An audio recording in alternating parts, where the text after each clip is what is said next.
Bagi saya, kasus Vina Cirebon sudah selesai. Sidang peninjauan kembali 6 terpidana khususnya saat menghadirkan saksi ahli digital forensik Rismon Hasiholan Sianipar sudah menutup kasus itu, bahwa kasus Vina Cirebon bukanlah kasus pembunuhan, melainkan kecelakaan tunggal. Cerita pembunuhan ialah cerita rekayasa atau diada-adakan semata. Laporan Polsek Talun pertama kalinya bahwa peristiwa itu kecelakaan tunggal itulah yang paling mendekati kebenaran. Keberhasilan saksi ahli digital forensik Rismon Hasiholan Sianipar membongkar tidak saja percakapan terakhir di HP almarhum Vina, tapi juga di HP Widi, teman Vina yang terakhir bercakap-cakap dengan Vina via HP tak bisa lagi dibantah. Inilah yang disebut Kapolri Listio Sigit Prabowo sebagai scientific crime investigation, bukti-bukti yang berbicara, bukan pengakuan orang-orang, apalagi semua saksi pada waktu itu sudah mencabut kesaksiannya, kecuali Aep, satu saksi bukanlah saksi.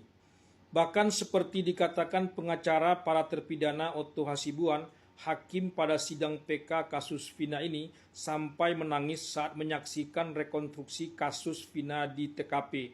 Tak ada yang bertemu satupun sesuai BAP dan putusan hakim yang sudah diputuskan sebelumnya. Kasus yang menyedihkan tidak saja terhadap peristiwanya itu sendiri, tapi juga terhadap orang-orang yang harus menanggung akibat dari kasus itu.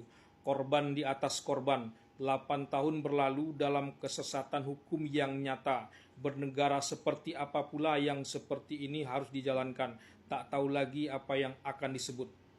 Terlepas dari kenapa saksi-saksi ini baru muncul saat ini, kenapa tak muncul tahun 2016 lalu, bahkan ekstraksi terhadap HP Vina pun sebetulnya sudah ada, tapi seperti sengaja dikesampingkan. Tak ada ahli waktu itu yang dihadirkan seperti saat ini. HP Widi yang katanya sudah hilang, ternyata tiba-tiba saja bisa ditemukan lagi. Dan hebatnya lagi, oleh Rismon Hasiholan Sianipar bisa pula mengekstraksi dan hasilnya persis sama dengan yang sudah diekstraksi terhadap HP Vina, kecuali pada bagian di mana Vina mengajak Widi dan Mega keluar malam itu untuk minum-minum alias minum alkohol.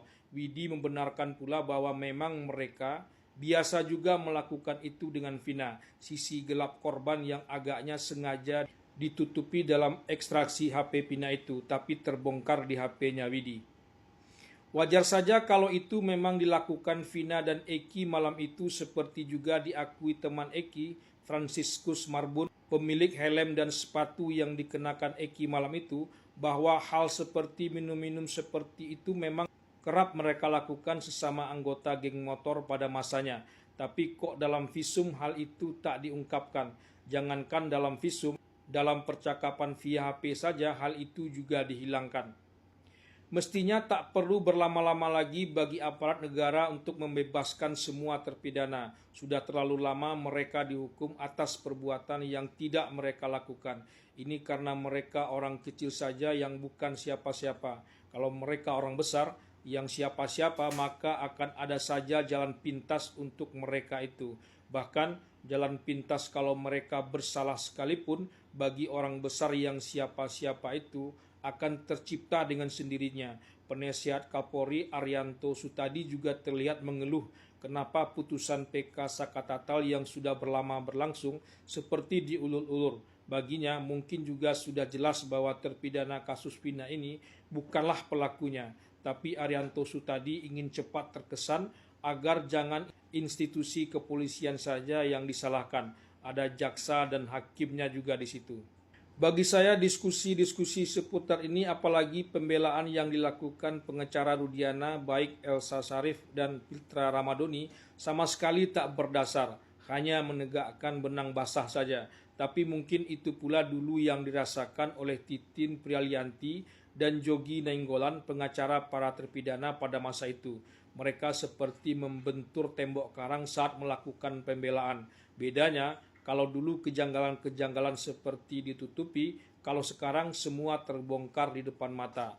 Pak Hakim dan Pak Jaksa, bebaskanlah para terpidana ini semuanya.